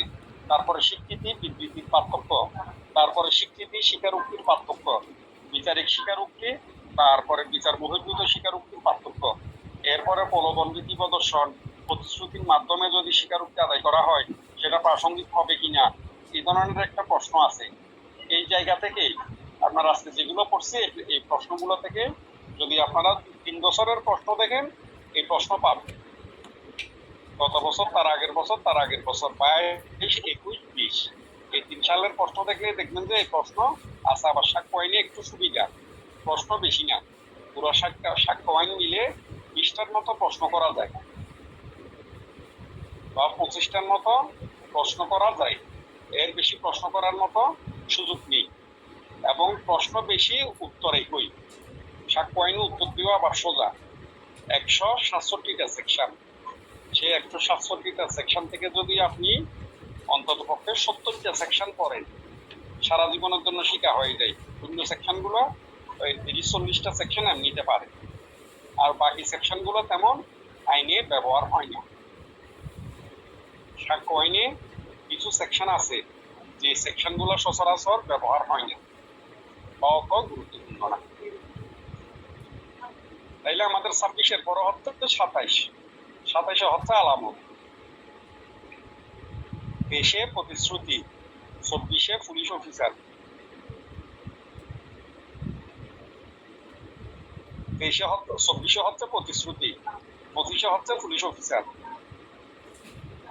তারপরে 26-এ হচ্ছে পুলিশ হেফাজত, 27-এ হচ্ছে আলামত।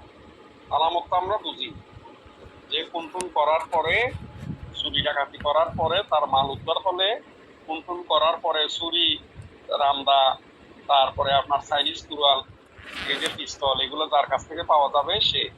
যেমন আজকে একটা লেটেস্ট ঘটনা পড়লাম কিছুক্ষণ আগে, আপনাদের সম্ভবত টাঙ্গাইলে, যিনি টাঙ্গাইলের ওনার এরিয়ায় 500 টাকা বউয়ের কাছ থেকে চাইছে, সে দেয় নাই। ব্রিজের কাছে শিল ছিল, শিল বলতে মনে হচ্ছে বুঝাচ্ছে এই যে আমাদের দেশে মরিচ পিষে না, ওইটার জন্য একটা লাগে, ওইটা দিয়ে মাথায় একবারে দিছে, তারপর দা দিয়ে কোপাইছে। কোপাই তিনি বলে যে সে যখন মরে গেছে খাটের নিচে লুকাই রাখি টাকা পয়সা, তার মোবাইল নিয়ে গাজীপুর চলে আসছে। 3 দিন পরে পুলিশে ধরছে এই ইয়েতে। তাইলে এই যে তার ফোন উদ্ধার হলো, তার টাকা পয়সাগুলো উদ্ধার হয়েছে, তাকে অ্যারেস্ট করছে, এই ফোনটা হচ্ছে আলামত। এরপরে সে যে এই যে শিলের কথা বলছে, তা দিয়ে কোপাইছে, এগুলো উদ্ধার হয়েছে, এগুলো হচ্ছে আলামত। তাহলে বলতেছে কি, আপনার পুলিশের নিকট আপনি যতটুকু স্বীকারোক্তি দিচ্ছেন, যে কথাবার্তাগুলো বলছেন, সেই অনুযায়ী যদি কোনো কিছু উদ্ধার হয়, ওই আলামত আপনার প্রাসঙ্গিক হবে। এটা হচ্ছে 27। 28 হচ্ছে অপসারণ। এই যে একেবারে ছোট ছোট শব্দ ধরে মনে রাখা, প্রলোভন, পুলিশ অফিসার, পুলিশ কাস্টডি, আলামত, অপসারণ। অপসারণ বলতে তো আমরা বুঝি, অপসারণ বলতে আমরা বুঝি দূর করা। এই যে 24-এ যে বলে, তার বিপরীত হচ্ছে 28। কাউকে প্রলোভন ভীতি প্রদর্শন প্রতিশ্রুতি দিছে, হবে না। 28-এ বলতেছে এগুলো অপসারণ করে ফেলছে, অপসারণ করার পরে স্বীকারোক্তি দিচ্ছে, তাইলে হবে। তাইলে সেটা কি হবে, প্রাসঙ্গিক হবে। 28-এ হচ্ছে অপসারণ। আর 29 হচ্ছে কি, 29 হচ্ছে গোপনীয়তা। 29 কি, গোপনীয়তা। এই যে বলছিলাম ব্রাজিলের রাইট ব্যাক গত ক্লাসে কে, নামটাও বলতে পারছিল, বার্সেলোনায় খেলতো, অনেকদিন ধরে খেলছে, Daniyal base sir. Dani Alves. কি কথা আপনিও বলছিলেন ভাইয়া, রিয়েল মাদ্রিদের সমর্থক তো এমনি ব্রাজিলের, সে কারণে দানি আলভেসের নামটা ঘন ভুলে যায়। সে স্পেনে থাকার সময়, বার্সেলোনায় থাকার সময় র্যাপ করছিল, এটা নিয়ে মামলা হয়েছিল। মামলা হওয়ার পরে সে বলে যে আমি স্বীকারোক্তি দিব, তবে ব্যাপারটা আমার ফ্যামিলি থেকে গোপন রাখতে হবে। এই যে আপনি গোপন রাখবেন বলে প্রতিশ্রুতি দিচ্ছেন না, গোপনীয়তার প্রতিশ্রুতি, সেটা দিয়ে আপনি স্বীকারোক্তি নিচ্ছেন। সাক্ষ্য আইনের 29 নম্বর সেকশনে বলতেছে সেটা অপ্রাসঙ্গিক হবে না, সেটাও প্রাসঙ্গিক হবে। এইভাবে আপনি স্বীকারোক্তি নিতে পারবেন। তারপরে তাইলে এটা মনে রাখবেন কি আপনার, গোপনীয়তা, দানি আলভেস, এই যে তার রেফের মামলা, এই ঘটনা দিয়ে সে কি করছিল, তার ফ্যামিলি থেকে গোপন রাখতে বলছিল। আর ওয়াইফকে এই কথা বলা যাবে না, এমন ভাবে বিচার করতে হবে যাতে তাদের কানে না যায়। এরপর হচ্ছে 30 হচ্ছে সহযোগী আসামি। 4-5 জনে মিলে 10 জনে মিলে একটা অপরাধ সংগঠিত করতে পারে না। সেক্ষেত্রে দেখা গেল কি যে গ্রেপ্তার হয়েছে, সে বেটা বলতেছে আমি ধোঁয়া তুলছি পাতা, আমি খুব সৎ, খুব ভালো। আর 7 জনে এই ঘটনা করছে, 10 জন এই ঘটনা করছে, তাদের বিরুদ্ধে বলল আমাদের সাক্ষ্য আইন 30 দ্বারা বলতেছে সেটা প্রাসঙ্গিক হবে না। সে যদি বলে আমিও দোষ করছি, সাথে আরো 4-5 জনের দোষ করছে, তাহলে সেটা প্রাসঙ্গিক হবে। মোটামুটি এই সেকশন গুলো মনে রাখবেন। 24 থেকে এই 30-31 এগুলো ফৌজদারিতে ব্যবহৃত হয়, ফৌজদারি মামলার ক্ষেত্রে এই জিনিসগুলো ব্যবহৃত হয়। আর সাধারণত 17 নম্বর সেকশন থেকে 23 নম্বর সেকশন যেগুলো বলে, এগুলো সাধারণত দেওয়ানিতে ব্যবহৃত হয়। তারপরে একটু বলতেন স্যার, ভালো হইতো। বুঝি না, 23 নম্বর সেকশনটা স্যার যদি আবার বলতেন, মানে শিরোনামটা। 23 নম্বর সেকশন অত গুরুত্বপূর্ণ না, তবে মনে রাখবেন আপাতত দৃষ্টিতে মনে হয় কি যে আমরা স্বীকৃতি, স্বীকারোক্তি, দোষ স্বীকারোক্তি এগুলো নিয়ে যে পড়াশোনা করি, মনে হয় কি শুধু এগুলো ফৌজদারির ক্ষেত্রে প্রযোজ্য, দেওয়ানির ক্ষেত্রে নয়। যাতে এটি কেউ বলতে না পারে সে কারণে 30 নম্বর সেকশনে বলতেছে দেওয়ানির ক্ষেত্র স্বীকৃতি প্রাসঙ্গিক, দেওয়ানি মোকদ্দমার ক্ষেত্র স্বীকৃতি প্রাসঙ্গিক। তাহলে দেওয়ানি মোকদ্দমার সব ক্ষেত্রে প্রাসঙ্গিক হবে, শুধু 2টা ক্ষেত্র ছাড়া। সে 2টা ক্ষেত্র হচ্ছে যদি কোনো কারণে আপনার বলা থাকে যে এই বিষয়ে সাক্ষ্য দিয়ে যাবে না, তাহলে সে বিষয়ে যদি সাক্ষ্য দেয় সেটা প্রাসঙ্গিক হবে না। আরেকটা হচ্ছে যদি স্পষ্ট কোনো চুক্তি থাকে, এক পক্ষের সাথে আরেক পক্ষের চুক্তি হয় না, সেরকম যদি চুক্তি থাকে তাহলে সে কি হবে না, প্রাসঙ্গিক হবে না, প্রাসঙ্গিক হবে না। এই যে আমাদের শেখ হাসিনা চলে গেছে না, বা তারেক জিয়া এতদিন লন্ডনে ছিলেন, সে চলে গেছিল, এই যে ব্যাপারগুলো এগুলো যাদের অনুমতি নিয়ে গেছে তারা, তাদের সাথে একটা তাদের মৌখিক হোক, লিখিত হোক, অলিখিত হোক, এক ধরনের একটা কথাবার্তা হয়েছে না, চুক্তি হয়েছে না, এটা সম্পর্কে আমরা কেউ জানি না, আমরা কি করি, অনুমান করি। এই ধরনের চুক্তি যেগুলো, এগুলো সম্পর্কে আপনি কি করতে পারবেন না, সাক্ষ্য দিতে পারবেন না। এই ধরনের যদি চুক্তি কিছু থেকে থাকে, দেওয়ানি ম্যাটারে এগুলো নিয়ে সাক্ষ্য দিয়ে যাবে। কিন্তু পদ্মার আড়ালে তো অনেক কিছু হয়,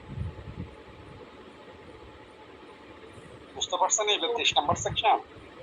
এরপরে এখানে গিয়ে এই সব আলোচনা আমরা যা করছি আজকে 17 থেকে 30 আর উপসংহার দেন, ওখানে বলতেছে কি আপনার 31 নম্বর সেকশনের হেডলাইনে স্বীকৃতি চূড়ান্ত প্রমাণ নয়। এই যে আমরা এতক্ষণ যে স্বীকৃতি প্রাসঙ্গিকভাবে দেওয়ানি থেকে এঁকে দিলে প্রাসঙ্গিকভাবে এত কথাবার্তা গুলো করছি না, স্বীকৃতির সঙ্গে থেকে শুরু করে, কিন্তু 31 নম্বর সেকশনে আসি বলতেছে এটা কি নয়, চূড়ান্ত প্রমাণ নয়। এটা দিয়ে আপনার কোন একটা মামলা চূড়ান্ত ভাবে প্রমাণিত করা যায় না। তবে কি হবে, তবে প্রমাণে বাধা সৃষ্টি করতে পারে, প্রমাণে কি করতে পারে, বাধা সৃষ্টি করতে পারে। তার মানে হচ্ছে কি জানেন, ওখানে আপনার যে কথাগুলো যারা বলে পরবর্তীতে গিয়ে তারা এর বিরুদ্ধে আর কোনো কিছু বলতে পারে না। সে যদি দোষীও হয়ে যায় তখন সে বলতে পারে না যে ওই কথা আমি বলিনি, যে আমার স্বীকৃতি না, এমন না তেমন না, এই কথা আর বলতে পারে না। সেটা আপনার ইংলিশে বলতেছে কি, admission not conclusive proof but may be stop, কি করে এটা আপনার কোনো কিছু বাধা সৃষ্টি করে, প্রমাণে বাধা সৃষ্টি করে। সেটা কোন ধরনের প্রমাণ, ভিন্ন প্রমাণ।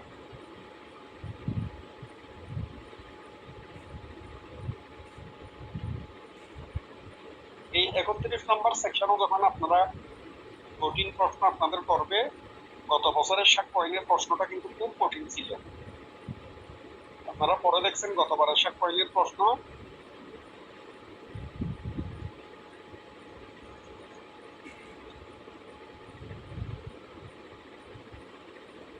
এইবার ফাইনাল দিবেন এরকম কে কে আছে?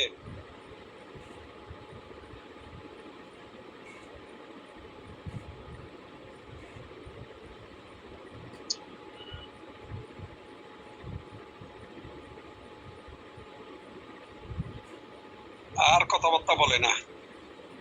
এইবার ফাইনাল পরীক্ষা দিবেন এরকম কে কে আছেন?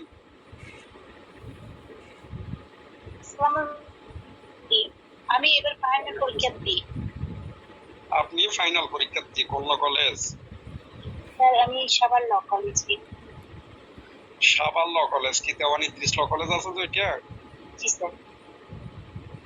আপনি আইন পড়তে আসে, আপনি যদি দেওয়ানি 30 ল কলেজকে সাভার ল কলেজ বলেন হবে বলেন? আপনাকে সবসময় মনে রাখবেন, যারা আইনের স্টুডেন্ট তাদেরকে স্পেসিফিক উত্তর দিতে হবে, আপনার নির্দিষ্ট হতে হবে সেই উত্তর। ঠিক আছে, তো আপনি এবার পরীক্ষা দিবেন। গতবারের প্রশ্ন পড়ছেন? জি স্যার পড়েছি। অনেক কঠিন ছিল সাক্ষ্য আইনের প্রশ্ন। এইবার কি কি পড়ছেন বলেন, পরীক্ষা উপলক্ষে আপনি কি কি পড়ছেন সাক্ষ্য আইন থেকে? স্যার আপনি যেগুলো পড়িয়েছেন ওগুলো পড়ছি, আর স্বীকৃতি বিবৃতি এগুলো রানিং অবস্থায় আছে, আর স্টপেল এটাও পড়ছি। আরো অনেক কিছু আছে স্যার, একটার সাথে আর একটা মানে কাছাকাছি বেশ কিছু। তো ওগুলো অবশ্যই রানিং এ আছি, যেটা আপনি পড়াচ্ছেন সেটা আমি এখন করতেছি। আর এটাই স্যার। কি নাম বলছিলাম আপনার? স্যার আমার নাম নাহিদ, নাহিদ আক্তার। নাহিদ আক্তার? জি স্যার। আচ্ছা ঠিক আছে, ইনশাল্লাহ সামনের ক্লাসে স্পেশালি আপনার কাছ থেকে পড়া নিব। আর আর কেউ আছেন আগামী বছর পরীক্ষা দিবেন যে এরকম?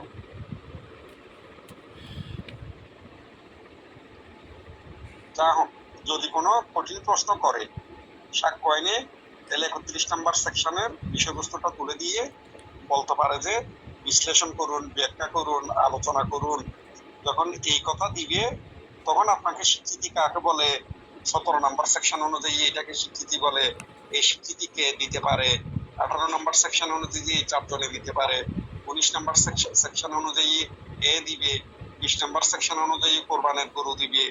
এগুলো সবগুলো আপনার ছোট ছোট করে আলোচনা করে যতটুকু মনে থাকে ততটুকু গোছাই লিখে একেবারে 30 নম্বর পর্যন্ত, তারপরে টেনে আপনাকে লিখতে হবে কি, যে এতক্ষণ পর্যন্ত যে স্বীকৃতির বিভিন্ন পদ্ধতির কথাবার্তাগুলো বলা আছে, এইভাবে স্বীকৃতি দেওয়ার পরও সেটা কোন একটা মামলায় চূড়ান্ত প্রমাণ হিসাবে গৃহীত হতেও পারে, নাও হতে পারে।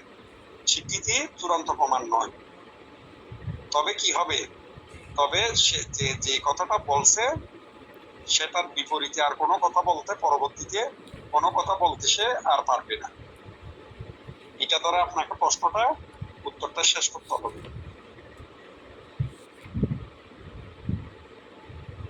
ঠিক আছে, তাহলে কারো কোনো প্রশ্ন আছে?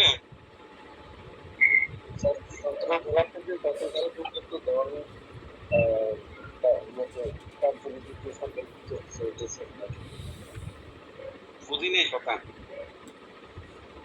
24 থেকে 31 ধারা তো ফৌজদারি ফৌজদারিতে ব্যবহৃত হয়, আর 17 থেকে কত ধারা পর্যন্ত 17 থেকে 23 দেওয়ানি, 17 থেকে 23 দেওয়ানি। আপনারা কি মনে করেন কিছু বুঝি না? আলহামদুলিল্লাহ ভাইয়া, যখন আলোচনা করি এই যে যাদের চোখে ঘুম আসে তাদের চোখ থেকে ঘুম পর্যন্ত চলে যায় এবং মুখে মুখে আইনটা শিখা হয়ে যায়। আপনারা পারতেছেন না কেন এটা তো আমি বুঝলাম না। কি একেবারেই পড়াশোনা করেন না ক্লাসের শেষে নাকি অন্য কিছু? এইবারের পরের বার ফাইনাল দিবেন যে এরকম থেকে আছে?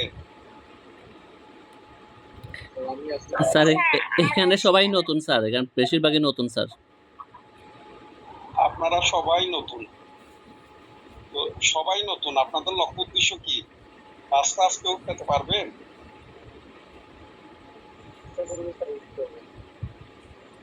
ফার্স্ট ক্লাস কি পাইস জাতীয় বিশ্ববিদ্যালয় থেকে? গত বছর 476 পর্যন্ত পাইছিল। আস্তে আস্তে তাহলে কত নাম্বার পেতে হবে?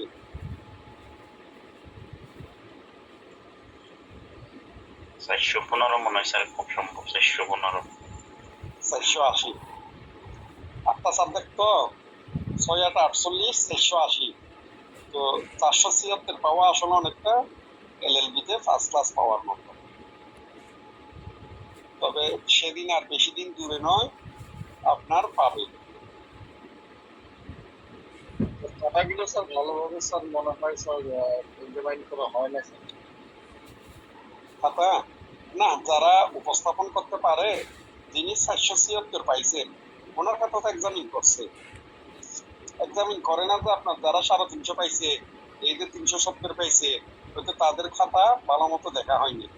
কিন্তু যে স্টুডেন্ট আপনার 476 পাবে, 476 না, যারা আপনার 400-এর উপরে পাবে, তাদের খাতা মোটামুটি এক্সামিন করা। খাতা এক্সামিন করানোর আবার আলাদা কিছু ব্যাপার স্যাপার থাকে। হাতের লেখা একটু সুন্দর থাকতে হয়, লেখার স্টাইল একটু সুন্দর করতে হয়। এইটা আপনাদের হাতে প্রচুর সময়, অন্যভাবে নিয়েন না। এখন থেকে ডেইলি 1 ঘন্টা 2 ঘন্টা আপনারা হাতের লেখা প্র্যাকটিস করতে পারেন। এইটা দোষের কোনো কিছু না, যাদের হাতের লেখা মোটামুটি সুন্দর না। আর যাদের হাতের লেখা মোটামুটি সুন্দর, তারা আর একটু স্পিডি লেখার জন্য আপনার এই চর্চাটা করতে পারেন। বাংলা খাতা কিনে আপনার প্রতিদিন 1 পাতা 2 পাতা 3 পাতা লিখা। আপনাদের তো লেখা সুন্দর না হওয়ার পিছনে আরো 2-3টে কারণ আছে। আমরা তো ছোটবেলা চিঠিপত্র লিখতাম, আপনাদের এই জমানাতে আসি মেসেজ দেওয়া হয়ে গেছে, আর হাতের লেখা লিখা হয় না। সেই কারণে লেখা সুন্দর করার তাগিদও থাকে না, কম। তাহলে কি করতে হবে? আপনাদের হাতের লেখা লিখতে হবে 1 নাম্বার। 2 নাম্বার হচ্ছে রেগুলার করতে হবে। যারা এইবার রেজাল্ট পাইছেন প্রথম পর্বে, তাদের উপস্থিতি মনে হচ্ছে এখানে বেশি না? জি স্যার।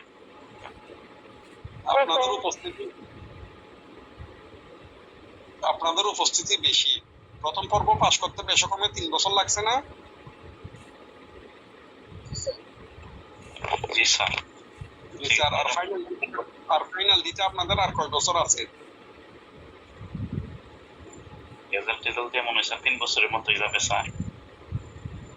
না, রেজাল্ট দিয়ে 3 বছরের মতো যাবে না। পরীক্ষা দিতে কতদিন আছে সেটা চিন্তা করে বলেন। রেজাল্ট আসতেছে পরে। আর মোটামুটি শুরু মানে আমি হিসাব করলো রাফ একটা হিসাবে আপনাদের 1.5 বছর সময় আছে। সে 1.5 বছর সময়টাকে কাজে লাগান। রেজাল্ট মিলে 3 বছর লাগবে না, 2 বছর আপনাদের হয়ে যাবে ইনশাল্লাহ। ঠিক আছে, আপনাদের 2 বছর হয়ে যাবে, 3 বছর লাগবে না, যদি অন্য কোনো সিচুয়েশন সৃষ্টি না হয়। তো পরীক্ষার বাকি আছে আর 1.5 বছরের মতো। সে 1.5 বছর সময়টাকে কাজে লাগান। ইনশাল্লাহ ফার্স্ট ক্লাস না পাওয়ার মতো কোনো কিছু নেই। ফার্স্ট ক্লাস কেন পাই না জানেন? আপনাদের মতো টাকা পয়সা দিয়ে কেউ পড়ে না, এক। 2 নাম্বার, বই বলতে তারা বুঝে বেশিরভাগই ওই জহির স্যারের প্যারামাউন্ট গাইড আছে না, জহির স্যারের প্যারামাউন্ট গাইড। আইনের বই বলতে বেশিরভাগ স্টুডেন্টই বুঝে এইটা, আর না হয় আলতাফ স্যারের গাইড, আর না হয় এবিসিডি স্যারের গাইড। এই 3টে গাইডের পরে আছে ক্লাস এন্ড পাস। ঠিক আছে, এটা হলো আরো সংক্ষিপ্ত। ক্লাস এন্ড পাস হলো আরো সংক্ষিপ্ত। এরপরে আইন নিয়ে পড়াশোনা করতে আসে 3 শ্রেণীর লোকজন বেশি বর্তমানে। 1 নাম্বার হচ্ছে যার নাই কোনো গতি সে পড়ে ওকালতি, এটা একটা শ্রেণী। আর একটা হলো যারা পুলিশে জব করে তারা। আর একটা হচ্ছে যারা ব্যাংকে জব করে তারা। পুলিশে আর ব্যাংকে জব যারা করে এরকম কেউ এখানে আছে? পুলিশে জব করেন বা ব্যাংকে জব করেন এরকম কেউ আছেন এখানে?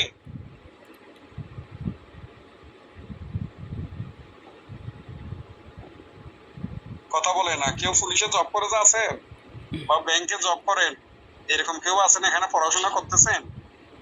নাই স্যার। কেউ নাই। না থাকার এই কথা, তাদের এত বেশি চর্বি, বুঝতে পারছেন? এরা পরীক্ষার হলে 4 ঘন্টায় মোটামুটি 3.5 ঘন্টা নকল করে। পড়াশোনা নিজেও করে না, অন্যকেও করার জন্য উৎসাহিত করে না। তার কারণ তার তবে চাকরি একটা আছে, সে পুলিশে চাকরি করে, সে ব্যাংকে চাকরি করে। এই এলএলবি পরিবেশটাকে বেশি নষ্ট করছে এই 2 শ্রেণীর লোকজন, বা ল পড়াশোনাটাকে বেশি নষ্ট করছে এই 2 শ্রেণীর লোকজন। আবার তাদের মধ্যে যারা সিরিয়াস হয় তারা আপনার এক্সামসে অ্যাডভোকেট হয়ে যেতে পারে, কারণ তাদের মধ্যে কোনো দুশ্চিন্তা থাকে না, টাকা পয়সার কোনো অভাব নেই, চেষ্টা করলে তারা পারে। কিন্তু আমরা যারা আছি, আপনারা যারা আছেন, তাদের অনেকেরই দুশ্চিন্তা যে পড়াশোনা কখন শেষ হবে, কখন টাকা পয়সা ইনকাম করবো, ইত্যাদি ইত্যাদি। তো যা হোক, সব চিন্তা মাথার থেকে ঝেড়ে আপনারা রেগুলার পড়াশোনা করেন। এই যে মূল আইনের বই পুস্তক নিবেন, তারপরে মূল আইন ধরে পড়বেন। এখন অনলাইনে চার্জ দিলেও আপনার অনেক আইন পাওয়া যায়। এই যে আমরা অনলাইন প্ল্যাটফর্মে আছি, এটা অনেক কাজ দিই। তো সেকশন ওয়াইজ পড়বেন ধারাভিত্তিক। যদি আপনি পড়াশোনা এখন থেকে করেন, রেগুলার করেন, ইনশাল্লাহ ফার্স্ট ক্লাস না পাওয়ার কোনো কারণ নেই। যে সেকশনগুলো পড়াইছি এই সেকশনগুলো নিয়ে আপনারা সামনের ক্লাসে আলোচনা করতে পারবেন বা 2-1টা পড়া দিতে পারবেন। যারা আজকে ক্লাসে চেষ্টা করবেন, যারা পারবেন। যারা আজকে ক্লাসে আছেন তারা আজকে কয়টা সেকশন পড়াইছি? 2 জনে বলেন তো দেখি, কত থেকে কত সেকশন পড়াইছি? 17 থেকে 31। 17 থেকে 31। তাইলে এর আগে পড়াইছিলাম 32-33, 16টা সেকশন না? এই 16টা সেকশন। এরপরে হচ্ছে আপনার 16টা সেকশনের পরে ওইদিকে পড়াইছি 101 থেকে 112। তাইলে ওখানে 12টা সেকশন, 101 থেকে 12, 28। আর এদিকে হচ্ছে 15, 16, 17, 31টা সেকশন। আপনাদের 1 সপ্তাহে পড়াশোনার মধ্যে আমার সাথে দেখা হবে আগামী শনিবারে। ডেইলি আপনার 4-5টা সেকশনও পড়ে না, তার মধ্যে গুরুত্ব দিয়ে পড়বেন, একটু লিখে নিতে পারেন। এই যে 31টা সেকশন পড়াইছি, ওখানের মধ্যে গুরুত্বপূর্ণ হচ্ছে আসলে 17, 18। আজকে যে মানে পিছন থেকে বলা আসলে আর কি, 17, 18, 24 থেকে 31, 24 থেকে একসাথে 33 পর্যন্ত লিখে ফেলেন। 17, 18, 24 থেকে 33। তারপর ওই পাশে গিয়ে গুরুত্বপূর্ণ হচ্ছে আপনার 101 থেকে 112। এই সেকশন গুলো খুবই গুরুত্বপূর্ণ। তারপর হচ্ছে 15। বাকি 5-6টা সেকশন তেমন গুরুত্বপূর্ণ না, তবে হেডলাইন জানা থাকা ভালো। আপনার ভিতরে না জানলেও আপনি যদি হেডলাইনটা জানেন, অগুরুত্বপূর্ণ সেকশন থেকে আপনার প্রশ্ন আসে, বিশেষ করে হেডলাইনটা ধরে এটা কত নাম্বার সেকশনের, এই ধরনের প্রশ্ন আপনারা পাবেন পরবর্তীতে। পূর্ববর্তী কি 115 স্যার? বুঝি নাই। 15 বললেন স্যার, 15 বলতে কি স্যার 115 সেকশন? হ্যাঁ 115 শুধু 15 নয়, 115। এটা খুবই গুরুত্বপূর্ণ আপনার। আর সবসময় মনে রাখবেন, আইনে যে টপিকস গুলার কথা বলে, টপিকস বলতে আপনার এই যে আমরা প্রবন্ধ বলি, এটা একটা প্রবন্ধ, এটা একটা প্রবন্ধ, আইনেও তো ভিন্ন ভিন্ন টপিকস আছে। যেমন সাক্ষ্য আইনে আপনার প্রাসঙ্গিকতার নীতি, স্বীকৃতি, এই যে আপনার কি জানি বলে যে মৃত্যুকালীন ঘোষণা, জনশ্রুতিমূলক সাক্ষ্য, তারপরে এস্টোপেল, প্রমাণের দায়িত্ব, এগুলো আলাদা আলাদা টপিকস। এই টপিকস যদি আপনারা পড়েন তাহলে পড়াশোনাগুলো আরো মনে রাখা সোজা হয়, সেকশন গুলো মনে রাখা সোজা হয়। এই টপিকসটা লিখতে গেলে আমাকে কত কত নাম্বার সেকশন সম্পর্কে জানতে হবে, ওই সেকশন গুলোতে কি বলে, তবে আস্তে আস্তে ভাগ করে পড়েন, ইনশাল্লাহ মনে থাকবে। আর সামনের ক্লাসে কিন্তু নতুন করে কোনো কিছু পড়ানো হবে না, ওই ক্লাস থাকবে যে আপনারা যা পড়ছেন তার সাক্ষ্য একজনের আমাদের পড়া শেষ। ঠিক আছে, সাক্ষ্য আইনে আর বেশি কিছু করার মতো নেই। আপনারা যতটুকু পড়ছেন এতটুকু যদি পারেন তাহলে সাক্ষ্য আইনের যে কোনো পরীক্ষায় আপনারা পাস করতে পারবেন। পরীক্ষায় পাস করার মতো আপনাদের একটা রাফ প্রিপারেশন হয়ে গেছে, কিন্তু আপনি ভালো মার্কস পাওয়ার জন্য সাক্ষ্য আইন জানার জন্য যা যা লাগবে সেগুলোর জন্য আরেকটু পড়তে হবে। সেই সুবাদে আগামী ক্লাস থাকবে শুধু আপনাদের পড়াশোনা যেটি করছেন যতটুকু করছেন সেটা নিয়ে। আর মনোযোগ দিয়ে পড়েন, কখনো বিফলে যাবে না। আপনি চিন্তা করতেছেন কি, অনেকে আছেন হয়তো আপনি টেস্ট ক্লাস করতে আসছেন আজকে, যে পরবর্তীতে টাকা পয়সা দিয়ে পড়বেন, কোনো সমস্যা নেই, ঠিক আছে। এরপরে যারা টাকা পয়সা দিয়ে পড়তেছেন তাদেরও কোনো সমস্যা নেই, এটা বিফলে যাবে না। আপনি যে জ্ঞান অর্জন করতেছেন এই জ্ঞান অর্জন কখনো বিফলে যাবে না। এখন সবচেয়ে যারা আইন পড়তেছে তাদের সর্বশেষ গুরুত্বপূর্ণ পরীক্ষা কি জানেন? যারা আইন বিষয়ে আপনাদের সাথে বা আপনাদের আগে এতদিন পড়াশোনা করে আসছে, আইনে কিন্তু পড়াশোনার পরীক্ষা সারা বছরেই চলে। আপনার দেখা গেল ডিসেম্বরে শুরু হবে প্রথম পর্ব এলএলবি, এরপরে এই জানুয়ারিতে ফাইনাল, তারপরে হলো আপনার জুডিশিয়ারি পরীক্ষা, এরপরে বার কাউন্সিল, জুডিশিয়ারির এমসিকিউ, জুডিশিয়ারির রিটেন, জুডিশিয়ারির ভাইভা, এরপরে আপনার ওই বার কাউন্সিলের এমসিকিউ, বার কাউন্সিলের রিটেন ভাইভা, তারপরে কি জানি বলে হাইকোর্ট পারমিশন। এটা আপনাকে শুরু তো করছেন, এটার কোনো শেষ নেই, এই পড়াশোনার কোনো শেষ নেই। তো এখন আপনার ইমিডিয়েট কোন পরীক্ষা আছে কেউ বলতে পারবে? স্যার হচ্ছে রিটেন পরীক্ষা আছে স্যার 30 জুন। রিটেন পরীক্ষা আছে 30 জুন। আপনি কোন ল কলেজে? স্যার আমি তো প্রথম পর্বটা আইডিয়াল ল কলেজ থেকে করলাম, ঢাকা আইডিয়াল ফার্মগেট। আর এখন স্যার এখন দিনাজপুরে শিফট হতে যাচ্ছে, ঢাকাতে এখন হয়তো থাকা হচ্ছে না, এই জন্য দিনাজপুরে আমার হোম ডিস্ট্রিক্টে দিনাজপুর ল কলেজে ভর্তি হতে যাচ্ছে। আপনার মানে এই কনক চন্দ্র? জি স্যার, কনেক চন্দ্র রায়। কনক চন্দ্র রায়, ও আচ্ছা আচ্ছা, ঠিক আছে, সমস্যা নেই। আপনি দিনাজপুরও যা, এখানেও তা মোটামুটি তো আপনার তো আইডিয়া আছে। রিটেন যে পরীক্ষা যারা দিবে এখন কান্না করতেছে, রিটেনের জন্য সময় দিচ্ছে 1 মাস। আপনার সম্ভব 7 ফাইল 1 মাসে শেষ করা? রিটেনের মতো পরীক্ষার জন্য সম্ভব না। মাথায় রাখবেন, আপনাদের সাথে পরিচয় ইনশাল্লাহ, এই যে আপনাদের রায়হান ভাইয়ের সাথে পরিচয় আমার দীর্ঘদিন আগে, প্রায় বছর 2-3 আগের থেকে রায়হান সাহেবের সাথে পরিচয়, ঠিক আছে। আপনারা হয়তো জি স্যার, আপনার কাছে স্যার আমিও পড়ছি স্যার ফার্স্ট ইয়ারে। কি নাম যে আপনার?